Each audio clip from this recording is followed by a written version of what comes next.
What's up, man? I'm good. I want to welcome you to the Museum of Graffiti Artists Talk program. And as always, man, good to see you. Last time we saw one another was in Canada. Yes, sir. So Thank you for having me, man. What a privilege to be a part of this. Yeah, you've been putting in the work, man, and I want us to kind of get to know you a bit more, and also what you're doing currently. So what I'm going to do is I'm going to turn my camera over and briefly read something about you. For you folks joining us, AMUSE 126 is a Chicago-based artist who's amongst the top tier of his generation when it comes to modern aerosol artwork. His techniques, designs, and aerosol-specific effects are pushing the envelope in modern graffiti art today. AMUSE 126 organic and dynamic approach to traditional graffiti lettering also crosses the boundaries into abstract fine art and commercial art. He is also co-founder of Company Inc., a creative agency servicing design, street art, and marketing experiences. He has worked with a multitude of Fortune 500 companies to design and facilitate marketable creative concepts. You are quite an accomplished young man, so to speak. Trying to keep up with all those roads you paved for us, dude. Wow. And I did look at some of the, well, we're going to get into your story, but man, I just want to congratulate you on some of the success you've had. And I'm looking forward to sharing that with everybody. So let's get started from the beginning, because you write AMUSE, right? And that's me. We both laugh because we remember these early days, right? The first pieces, so to speak, the early ones. So let's talk about you coming up in Chicago and kind of being this urban explorer as a young kid and kind of discovering graffiti and how that all just worked out for you. Man, I grew up on the north side of Chicago, and I had this buddy that writes Hayes. We were just kids, and we would explore the railroad tracks. I mean, we weren't too far from an old UP line, and we just, there's a random kid in the neighborhood that liked to set things on fire and cause all sorts of trouble. The one kid that had all the fireworks, and he showed us these backs of factories that were just littered in graffiti. This spot being one of them, and nothing captivated our attention ever before like something like this, and so we were sold. We were there every day since. And so as you start writing, I would imagine you're starting to discover some of the current and past writers of the Chicago scene.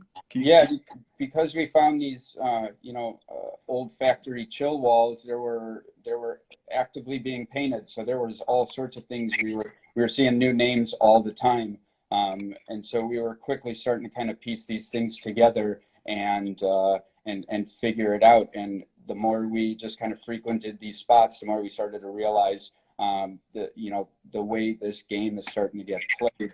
We met a couple guys from there, and it just, we never looked back.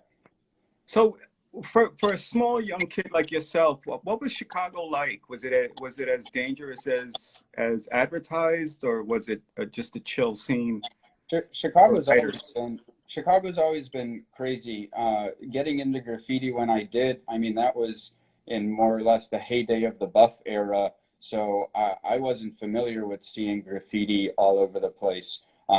It just wasn't something that we did. So just when we found these railroad tracks and all these buildings, that just absolutely blew us away. Because if you were to adventure through the city, you weren't seeing graffiti up and running, to be inspired and influenced by it. It's always been a wild city, Right. But as a kid, here are two things I always found interesting about Chicago, because you have a metro system that snakes through your city. And there, historically, there's been writing on the subway platforms and on the trains.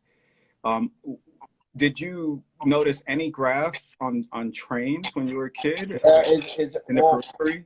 you know, I went to a grammar school that was, you know, a block away from my house. So I really didn't venture outside of my neighborhood too much as a kid. My grandparents worked downtown, and so every once in a while I get to ride the train with them and go downtown and spend the day with them. And I would see graffiti off the train lines at that point. So I had seen it at a very young age, and it was just part of the, you know, riding the train experience. So Right. when I got a little older and found these, you know, old spots, that, and then we were like, okay, you know, this whole thing is one big thing. Right. That's why the rooftops make sense, right? When the train. Totally. Chicago. It's not till more recent, I would say, the amount of street graffiti we see. The amount of train line graffiti is always kind of where it's been. It's easier to hide it. And for you, of course, initially, I mean, you were trying to discover yourself as a bomber first, right? Before you got into style, I would imagine. But then you became very serious about, one of the things that I take note in so much of, you know, the photos you sent and stuff, it really is about your placement, right? And of your name. And it's, you know, that ties in with many of us, that placement is important, right? And they say a lot about us, right? Like, for instance, maybe this AMUSE piece, you were too small to go higher, right? Yep. And this is an early piece, I imagine? Yeah, very early. That's got to be like 2002, 2003, maybe. And so you're hitting the freights. And in terms of style, one of the things I'm always curious about with all the writers is, like, you know, who are they pulling from? Who are they getting their ideas from? What are they looking at? And again, we talked about you being a writer pre-internet, but there was some kind of distribution of media at that time, the 12 ounce and Fat Cap and others. Yeah, we had a local graph shop that we used to get, you know, magazines out of, and then we saw certain things. We didn't, I keep saying we, because I'm talking about my guy Hayes, that we grew up, neither of us knew anything. So the two of us just figured it out as we went. And we didn't really find, you know, a lot of these internet sites until a little later. But we relied on these chill spots. And so we were just completely inspired by the people that we were seeing. I mean, my guy Lotez and my guy Jem are undeniably the two that I just latched onto style-wise and paid attention to, and became good friends with both of these guys, and really just learned a ton of stuff just seeing, you know, their level that they set for themselves. And so seeing that, I had, you know, it was just a drive to just at least match up to that and Sure. try to touch that talent. Sure. And at that time too, there was just so much talent coming into the game, especially as the internet starts becoming, you know, the place for writers to meet. And the forums, you had mentioned to me the Hotheads forum, Yeah. and how Chicago's writers would meet on that forum.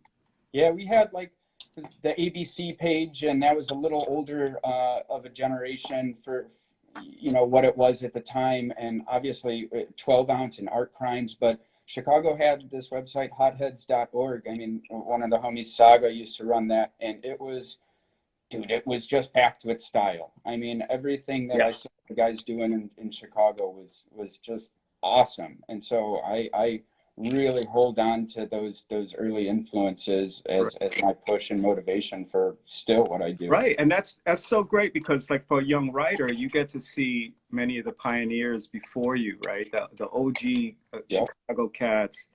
You know, there are a lot of notable folks like Pango and Trickster and Risk, and all there's a whole history that you have a resource to. I mean, the things the Feds crew did in Chicago was, it was game changer, you know, and then, you know, the bombers that were out there, you know, we'll get into some of that, but they really set a bar here. Chicago, while it's not crazy, you know, on the map like some of these other cities were, these dudes never stop working here. It's a sick city. Right. And now you also mentioned to me, you know, that one of your influences too was Elotes, right? Yeah. And you want to build on his legacy a little bit because he was a heavy hitter. Dude, to me, he was just, I mean, he still reigns, you know, he reigns supreme for me. He was just painting things that while all this other graffiti and these chill spots, this one in particular that I would frequent, there was always quality stuff. And then anything that was new from him was just like 10 levels above. And so I just was so drawn to that, his application to all of it. And then I met him. He was one of the first writers that I met. I met him at that spot with a couple other NSH guys, and Right, they the North Side Hustlers, as Northside Hustlers, baby.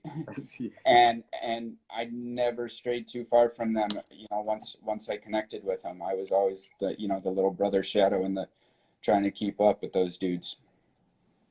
right. Yeah, you know, it's interesting. I think we both can agree about the brotherhood or sisterhood, that the bonds that we create through creating art this way legally, because you know you equally put yourselves at risk, right? So there's a bond, right? There's an honor amongst thieves and style masters, you know. So it's like, all right, let's go. Yes, sir. So you also painted trains again. You know, you painted trains all around the world. Did you ever paint? You ever get to? Well, you know what? I don't want you to implicate yourself. Let's skip that. What was your favorite city to actually hit a train or a rail car? I mean, there's nothing like your hometown. I've been throughout the country and a lot of other countries, and I mean every system's. I mean that's the roots. You know, there's nothing. This is an amazing moment. Getting to paint next to Civil. I took a crazy wild European chase with that, or trip with that guy, and man, I mean, he's just a complete legend out of Chicago. So to, you know, be such an age difference and total different generation of graffiti, and to be able to paint side by side beside such a and you guys took a trip. So was this kind of like a rite of passage experience for you? Yeah, there was a little like graffiti event in Chicago that I took third place in, and you know, the next day I was a little salty about it, and the next day Civil called me and he goes, you know what the third place winner gets? I said, what? And he goes, a trip to Europe with Civil. And he was like, let's book some flights and get out of here, man. And we spent 15 days in Europe, and just, you know, we put the hurting on him. Nice. Yeah, it is that whole European trail that American writers have taken over the years. Well, it goes both ways. Totally. But there you could put in a lot of work through the it's EU. Something totally different out there, that's for sure. So AMUSE, one of the things we started talking at the top about this kind of getting familiar with your landscape, your environment, and somehow finding a place for your name, right? Finding a purpose with these excavated spaces. And tell me about that fascination that continues throughout your work and your journey. Chicago's one of those cities that you have to like outsmart the buff. So it's about climbing. It's about making it more challenging for the person that's going to remove it, in order for it to last and have any life. So that always drew me to trying to find something odd. How can I stick out? How can I make sure that you see, you know, that I'm up? A few people have said, you know, some crazy quotes, and it's one of those cities that really made you not confident in how you applied yourself. And so you're always overthinking, is this going to last? Is someone going to see that? So you're always pushing to find these new ways to just take advantage of space. I had a buddy that used to say that each surface you touch is worth a different point. So the more surfaces that you touch, you know, the more points you got for that piece. So it's, you know, I like trying to wrap it onto all sorts of different things. And again, one of the things that you know, that all this excavation and all this kind of allows you to do is, again, leave your mark, and but also refine it, right? And one of the things that it's It's very interesting about throw ups and how refined throw ups are today, aren't they? Right, as a letter form. Yep. And that, you know, that letter form for many becomes a stamp, a watermark, let's just say. And you are no different, right? And it's like we had I had this discussion with you about, you know, the branding and marketing and the guerrilla tactics, and how active that concept and pervasive it is in our mind as writers, right? When you go places and walk through cities and towns and kind of have this entitlement, like my name should be here. Totally. It's Chicago's one of the place that taught me that, like, it's all about longevity, and it's life. So in life, you're constantly evolving. There's constantly this evolution to it. So if you're sticking with, if you're, you know, have this name and you're stuck with it, the evolution of what that is grows with you as you grow older. And it's amazing what it takes you through, and the adventures that, you know, you end up with it, all in effort to just, you know, get up and build this brand of yours. Now, in terms of this brand of yours, it's, you know, you send me this piece, the Chicago style. Is there a Chicago style per se?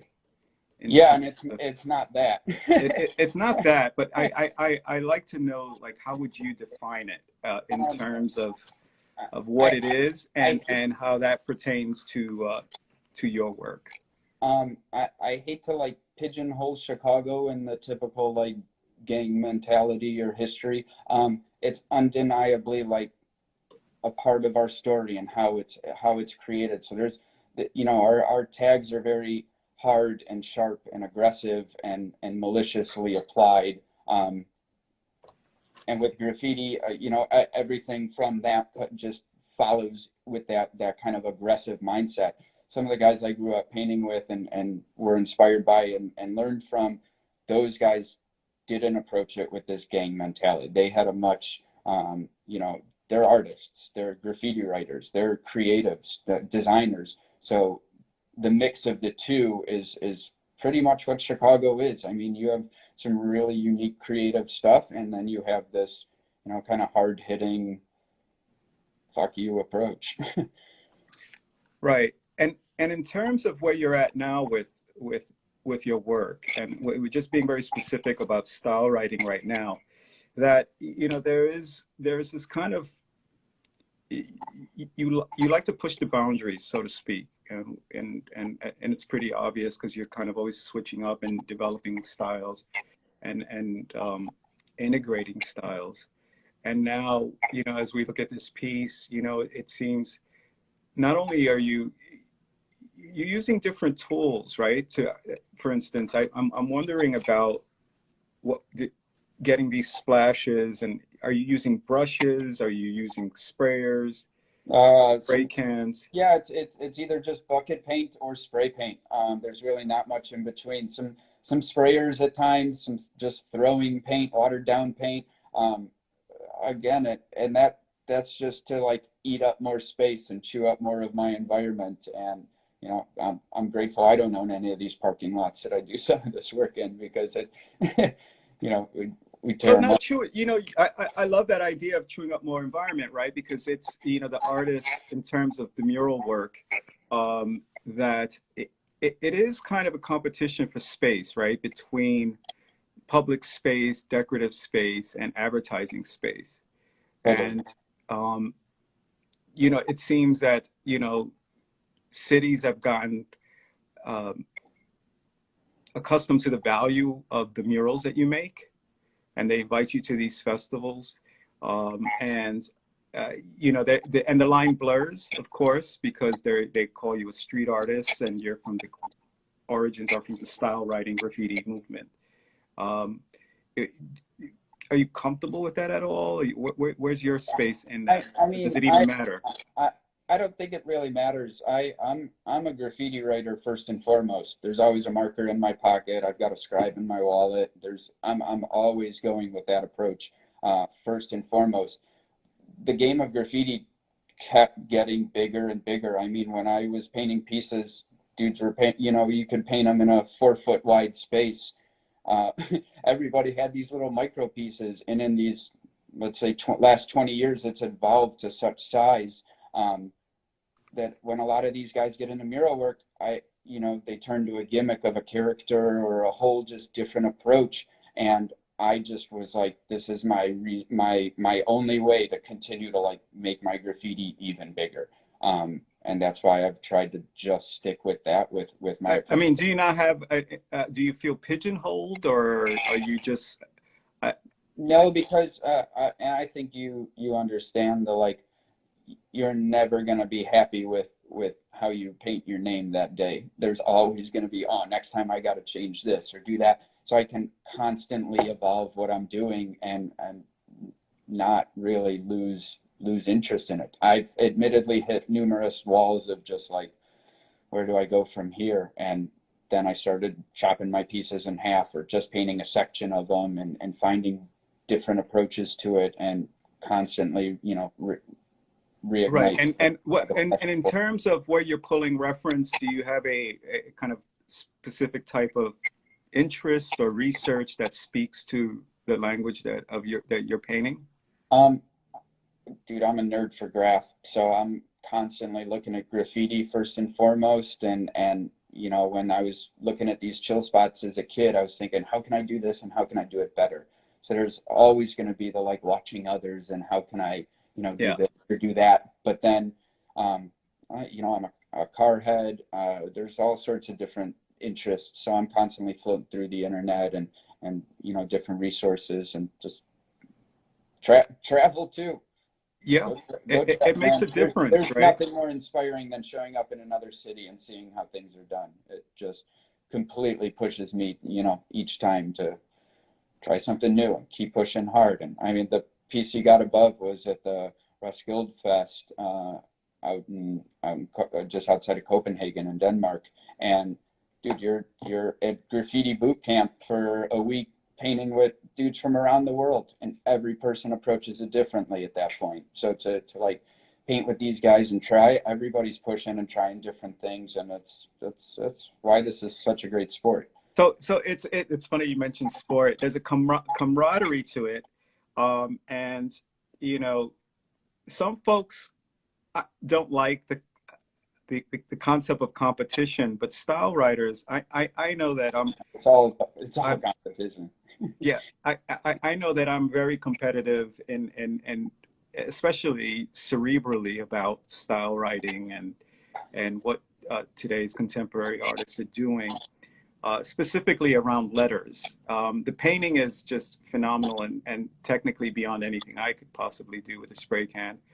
But where you are going, where you are venturing these spaces between painting, design, and the other unspoken part, right, which is fighting for public space, right, fighting for the space for you to exist. Totally. It's interesting because as a writer, you take it, like you said, to these events which are semi-competitive, but also you take it into the professional space as well. And one of the things that I we'll talk about that in a second, but one of the things that is really stands out about you is just kind of versatility and not just painting, but in just ability to illustrate. Thanks, King. And that makes a difference, right? Because when you start your company, I think you started realizing, like, wait a minute, there are many services I can provide. Yep. When was that aha moment for you? You know, you say, oh, my talents. Now I mean, I had worked with some other agencies before, and everyone that I've worked with along the way, I've just constantly, it constantly helps me grow and evolve. And the more I continue to evolve and grow, the harder I started to find myself in a position of constantly having to be amused when I'm talking to the client. It was just getting to a point that it was inevitable to like find myself some type of management or whatever else. And you know, I met who I'm now business partners with. I met, you know, a friend, and he and I just clicked and realized there was something more to it than a management type thing. There's some incredible friends that exist in my friend circle, my guy Stuck and a bunch of the other guys that we just were like, you know what, we need, I want to do something that makes sure that I can do this with my friends as long as I possibly can. While it's a very individual sport for sure, there's nothing better than when you're rolling with your people. So I worked really hard to try to just build a type of business that I can work with my friends and be a part of, be a part of that. That's huge to me. I love that. You know, you roll as a crew, share the same interests and goals to succeed. And you, cool projects. I like this this Fiat project. Yeah, this was early on before I had my own company. I was working for a company out of Chicago through Pose, and I mean, I learned some incredible stuff through the guys he had working on his team. And this I can't take tons of credit for, but I worked my ass off to like be a part of it, and just really opened my eyes. Like, I mean, this is complete spray paint. And so when you realize you can do things like that, Wow. it just continued to like keep the thirst. So I worked with these guys for a while, and then different transitions happened, and just continuously pushed to like just keep going. I mean, it doesn't make to me, it makes the most sense that for me to be able to do graffiti and travel and do all the things that I love, why would I want to make money through any other means? I mean, right. so Because let me ask you a question, because writers generally kind of instinctively over time, those that stick with it and are really kind of can dial into this concept about the branding and placement and strategies of getting your name up and getting awareness to your audience, being very target specific. And writers can be very much that, very target specific as to where you're going to look at their name. totally. I gather these are things that you've pulled in to your professional space. 100%. And then taking the professional space and brought it back into my, just personal approach, seeing the way that I've had clients make me approach a project, that I had never thought to do in a certain. So it's equally beneficial. Yeah, and that's a good point, because that brings me to the TikTok project, the Dare to Be project. And what's really cool, and that's to your point, that there is a campaign, Dare to Be, but there's also there's AMUSE. Totally. Tell me about this project and I worked with some awesome friends out of New York, those Clubhouse fellas, and they this was a project that they came to me on, and it was to be around I think it was the Super Bowl down in Atlanta, and we had the ability to work with TikTok and really just kind of make it us. They worked with a handful of artists, and I just wanted to make something that it was as me as I could. And again, without imagery or character work or any other thing, I knew I only know how to approach it letter based. So that's what I submitted, and I got zero pushback from that. They were all in for it. Awesome, running. Yeah. So isn't it kind of an interesting concept when you get these big public commercial jobs, like how you turn it to your favor, like you're getting over, you're getting up, like. Totally. I mean, they've got their small logo in it. They have their quote that they want, but I mean, what takes up the most real estate? It's my piece. Yeah. And so in terms of a creative agency, how much freedom do you get, with your projects? Being on the other side of the curtain, you get a very different look on how it is, as opposed to being on the other side when you just see some of these huge projects happen. It's luck of the client. You never know who you're dealing with, and I've learned that you put 100% of yourself into it at the beginning and kind of let them put you through the wood chipper, and you find a way to, end up at a compromise of sorts. You can't always get over the way you want to, but the more I go into it as me focused, then they try to find a way to tone it down and incorporate themselves better, as opposed to them just, you know, hitting me with a direct look that has nothing to do with what I Well, do. you had an amazing project with body armor and NASCAR. Yeah. Wow, this is a pretty big come up, bro. Dude, This is a this was mind blowing. Yeah, it showed up in our inbox. You know, we talked to them for a while, and what it came down to was they went with me as an artist, and I designed 3 different full paint schemes based on 3 different flavored drinks of body armors, and opened it up for a national vote. And the winning design actually raced in Daytona on the track. I mean, pretty cool. I like snuck my 6 next to all the 12s on the car, so they all read 126 on both sides of the car. And oh, nice. Got my tag on the back bumper. So another point for graffiti with that one. Isn't it incredible that and again, this your story, like many that come across me over the years, and I'm sure you hear the same thing, when the young kid who starts out on the street just writing his name for whatever reason, finds art, loves art, finds identity, finds purpose, and then all of a sudden you find that you could be a professional. And then your tags can be like very subtly on, you know, television screen for NASCAR. Yep. Yeah. I mean, never saw it coming. We killed it the year before with working with the Cubs, and that was one of those things that just blew us away. And when we found our way into this project, I was just like, you know, we hung up, and I called my business partner back, and I was like, dude, I don't know if you realize how big this is. I was like, there has never been some type of collaboration like this, let alone us on the track. I knew this was epic. I mean, so I worked my ass off. You know, whatever compromise they needed and wanted, I was there for it. I pushed hard to really keep this a graffiti-inspired project, and then they delivered on that. They brought that, and so it was, you know, what a cool moment. Congratulations. And again, one of the things that you know, you had mentioned to me about, you know, being able to do your work commercially, it's like who gets it, right? Like if you could tell me the name of this pro skater, I mean snowboarder rather.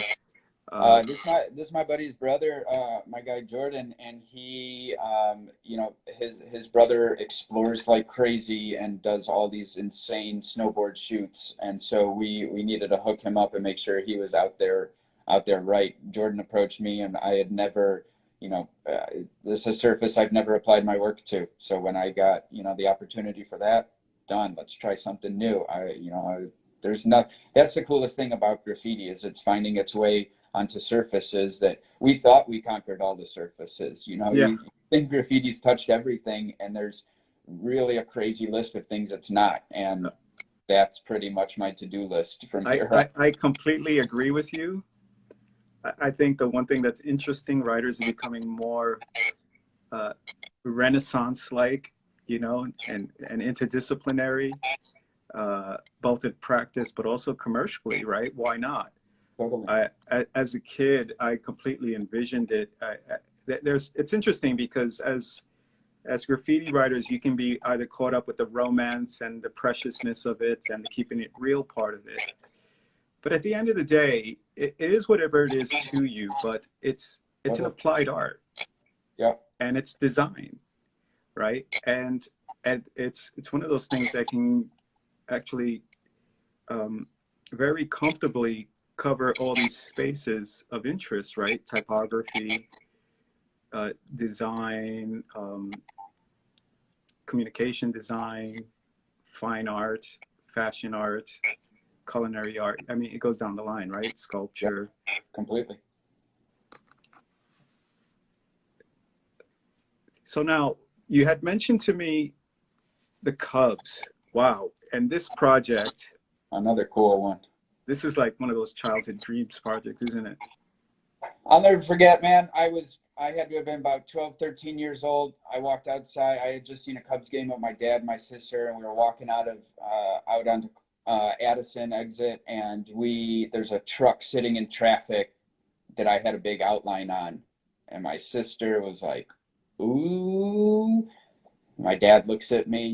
He somewhat knew what I was up to, and he goes, "Is that you?" And I just kind of, you know, smirked and, we'll deal with this. And to have that moment of like, oh man, I'm seeing I painted that in 5 neighborhoods away, and now it's moving around. And, here's a dumb luck situation of seeing that. That was a huge thing to me. And I ended up, all my life I've kind of buzzed around the Cubs and been a part of, I used to sell souvenirs outside of the ballpark and ticket hustle and played it. So to be in the stadium and do what we did for them is just, I never thought, in such an old-fashioned organization like them would ever, ever do what we got to do. Kind of a sweet deal to get your jersey with your tag on it.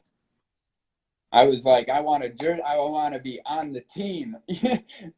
We made it happen. I mean, we gave away. I designed a hat, and we gave away 5,000 of them to the bleacher section, which is what you see in those photos. There, 5,000 of my hats got distributed, and we did an official hat with New Era as well that weekend and sold that. And I got name on the Jumbotron, first pitch. I mean that's super cool, man. From like I said, from sneaking into games and you, my friend, are in a very special league. The only other person I've seen with this kind of ballpark recognition was Futura with the Mets. Dude, that was awesome. That was awesome too. But again, it goes to that saying, right? Who would have thought that, writing a name would get you this far and accomplished? Never. I just knew. I mean, I think of just high school period alone, I defied every teacher, my parents, the police, constantly just like going right back to doing graffiti, no matter how. Don't do it, walk away from it, stop doing, you're wasting time. And I put that much into it that to not just see where and how far we can go with it seems like just an absolute waste of time and effort. And so I just continue to push, and dude, we're seeing some incredible things happening lately. And also you're taking it to the studio and to canvas and exploring fine art. So now, how do you tell me about your process of separating what we see in terms of, this type of work, this commercial work, and, something more personalized in your painting experience? I'm trying to, I find myself in the studio being able to make much more of a mess. So that's exactly why it'll look a little different. So some of these walls that I can, make a mess on is my way of being able to bridge the two. But again, I kind of overly use this word, but I didn't find myself a gimmick of a character or something that isn't anything other than graffiti. So to make fine art that isn't graffiti focused seems, seems wrong for me. So anything based with the hand styles, the drips, the layers, the buff, the constant like back and forth of fighting with that. That's what you're starting to see in my fine art. No, that's true. It's interesting because this is kind of the library, the library memory of libraries that of images and experiences writers have in terms of when they shift gears to the studio. And this kind of recalling of texture and surface and signatures and distress, and you like collage a lot too. So you've really spent a good. Tell me about this series with the collages.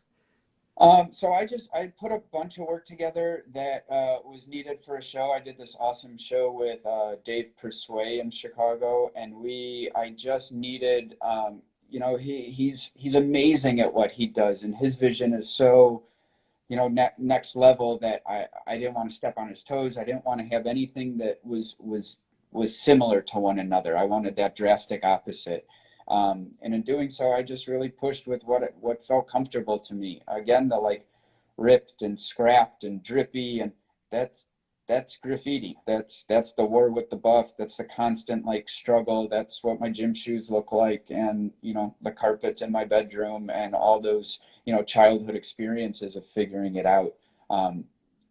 Using what you were talking about earlier, the way of just position and placement and application. That's just become, you know, totally fun for me to try to figure out how to make these work, and then put it in a frame and be like, no, that's art.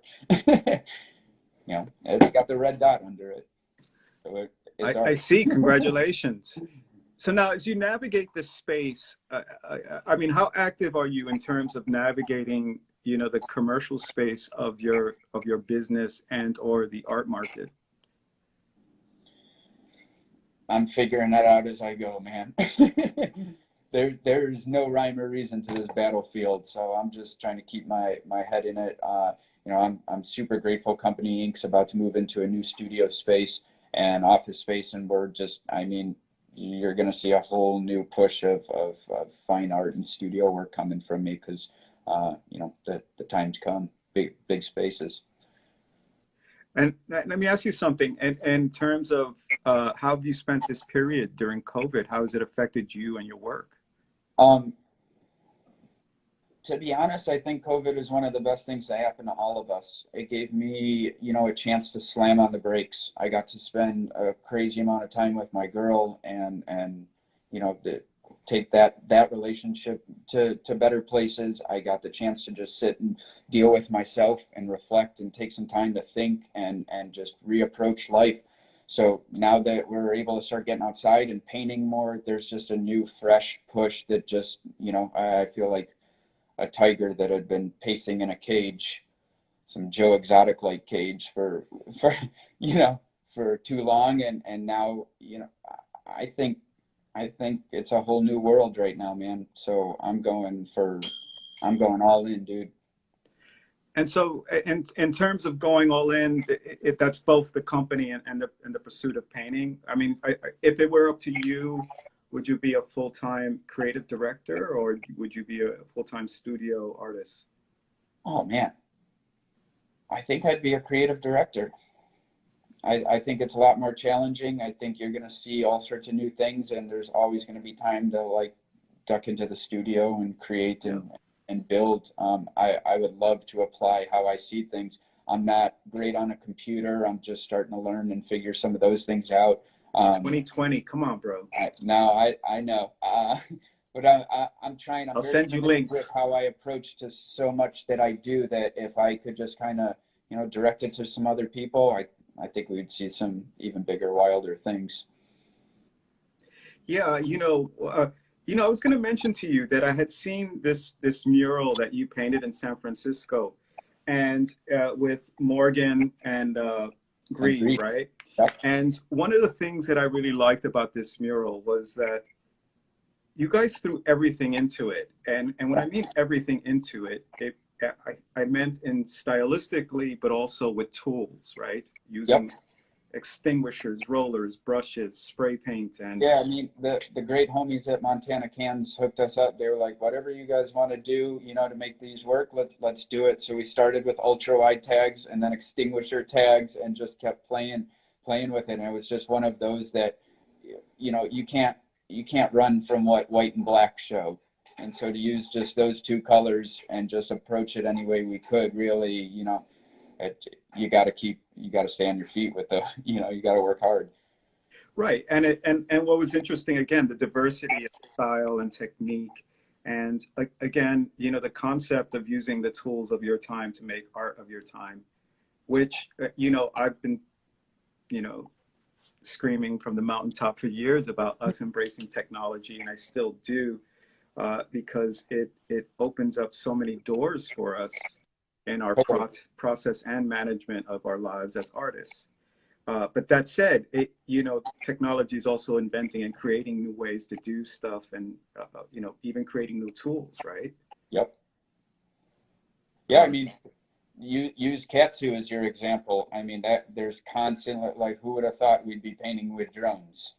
You know, I Yeah. mean, there is always going to be someone that has just this idea, like, you know, the fire extinguisher alone is absolutely genius. And so to like continue to find these ways to advance and go That must bigger. have been some kid who was spraying his friend and just kind of like all of a sudden Dude, wrote it's and was like, oh, wait a minute.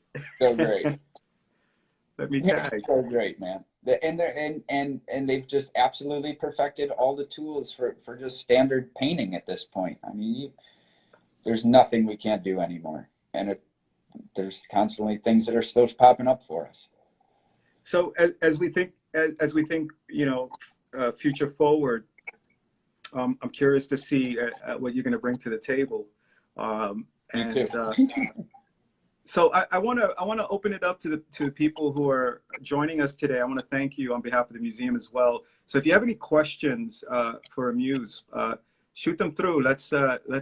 We got about 10 minutes or so. So let's get to know him from a different Let's make angle. them sweat. You know what? Another thing too, before we close out, I know give you opportunity to shout out your peoples, because you roll with mad crew out there. Yeah, I roll with a handful of crews, man. The DEs, which are you see in this photo. This is in Riverside, California, at a crew meeting. You know, we're spread all over the world, so we don't get to see each other much. So a moment like that is always special for all the boys to be together. But the DEs, NSHs, FYMs, the ABs, you see it, guys. I mean, I've got so many good people that have been great to me over the years that, I mean, I wouldn't be here if it wasn't for all of them. You know, one of the things that I like to think of in terms when we discuss this culture, it's a peer culture, right? Totally. And it's unlike any other art movement I've ever read about, unless it was under a studio system, perhaps in the Renaissance and places like times like that. But yeah, that's a very unique thing amongst us, isn't it?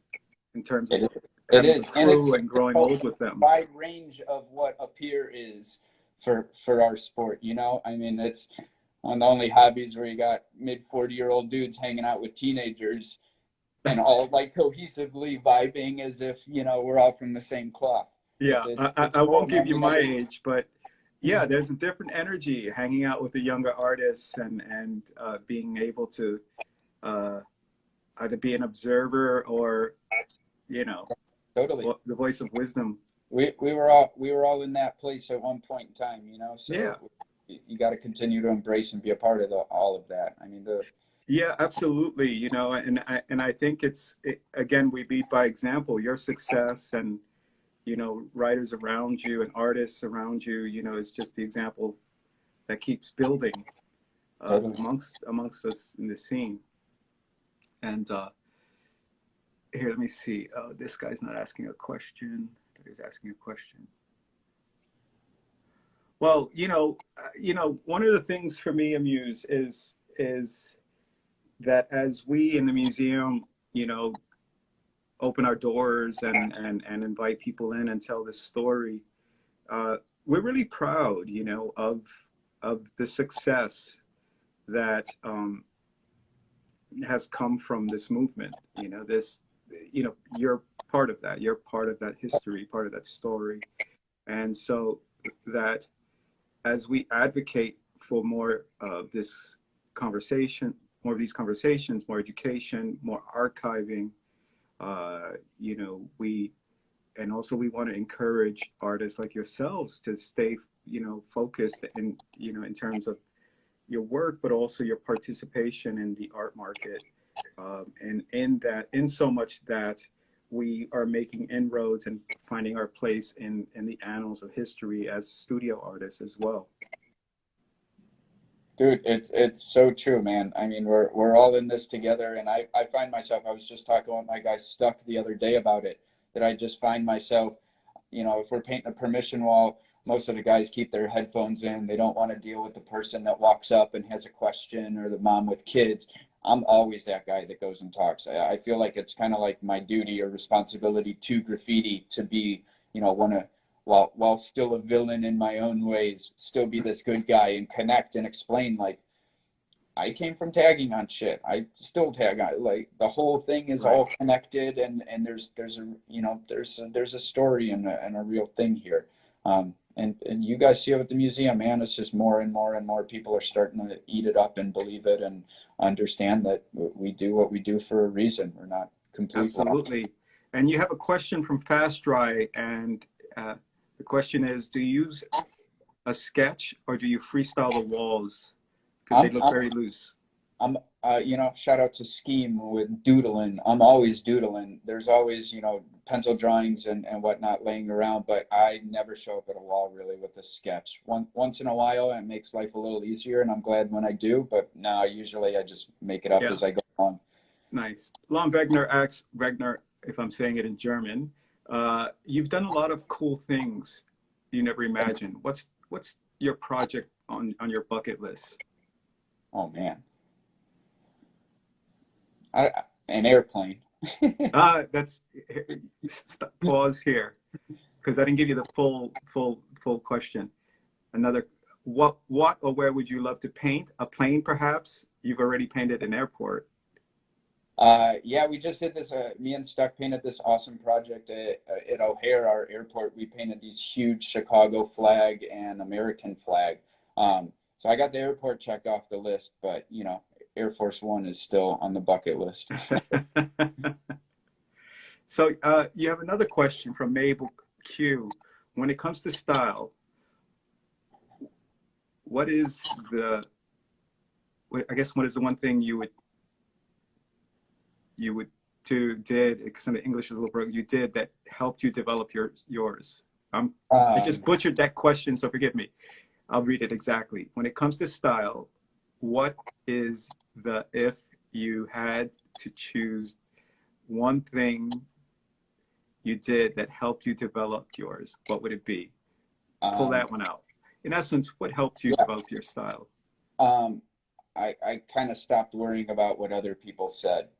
I went a long time on trying to always make sure whoever I was painting with liked it and made this thing work.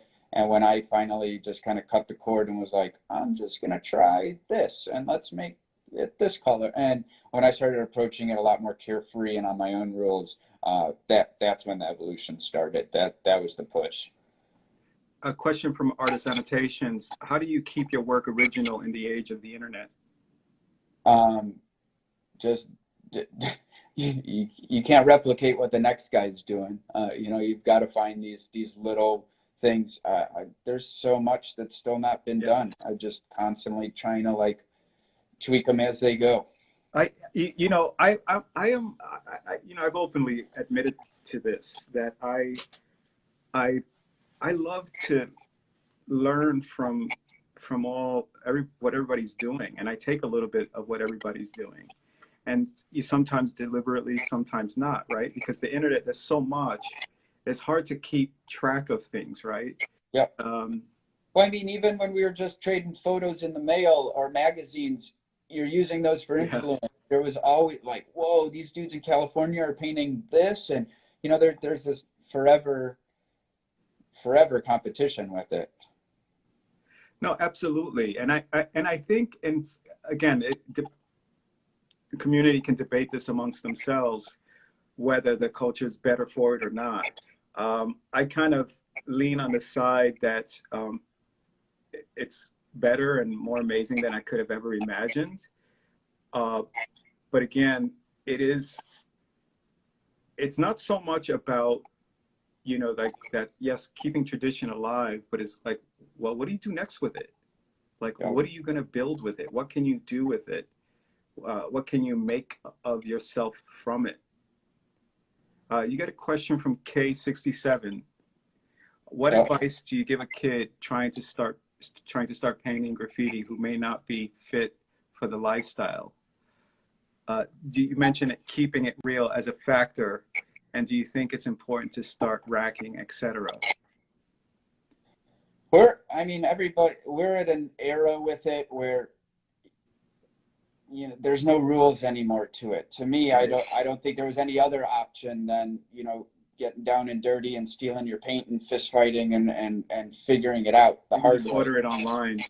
Now it shows up at your door. Anybody can be an artist, man. If you want to be a graffiti writer, I think you missed the boat. I think we've closed the door on real graffiti at this point enough that, I mean, there's young guys that are coming out and they get it and they do it, but it ain't like it was.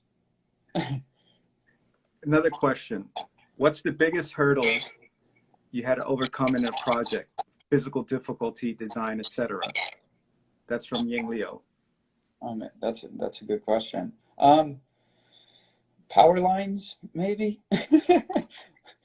Once I started painting bigger murals and things like that, learning some of these high obstacles. I mean, when my first big wall project in Chicago, 5 stories, I never knew how to use a lift. They dropped it off and left the keys, and they're like, "You got this?" And I'm like, "Yeah, I got it." To navigate over power lines and figure these situations out is, you know, I don't use a harness. Nobody ever told me to use a harness. Yeah, you know, the bigger I got with it and the higher we went, it's definitely a high risk. But again, you were prepared for that, isn't it? I mean, you had your training throughout your teens for how you negotiate projects like that. Yep, 100%. Yeah, I mean, we've fallen, we've hurt ourselves out there. I mean, anyone that's gone and played around at night knows that it's dangerous as hell. So in doing those, I just try not to make the same mistake twice. Well, AMUSE, our time is up, but I want to, on behalf of the Museum of Graffiti here in Miami, me and my crew, thank you for sharing your story, your art, your journey. And it's great. It's great to see that you are thriving and still, you know, focused on your art, because we got to show together and you did a, beautiful installation and painting over there in Edmonton. Totally. Dude, I can't thank you guys enough for, catching me on the radar. What you guys are doing is huge and needed for what it is we all love and breathe and practice to the extent we do. And so to get some recognition and show Chicago some love, man, that's what that's right. We're casting a wide net and there's a lot of stories, and it's, we give you guys the opportunity to kind of tell your truth and to share your history and what you know, hope as accurately as possible. And more importantly, to see, the works you're producing and how you're developing. So thanks, bud. I appreciate it so much. That helps our cause when you're doing well, brother. 100%. I appreciate it. Continue to inspire everyone. Dude, thank you. It's been a privilege, man. Shout out to my girl, my business partner, John, my boys. Love everybody. Thank you. Yes, sir. All right. Have a good night. You as well, dude. Thank you. Take care, brother.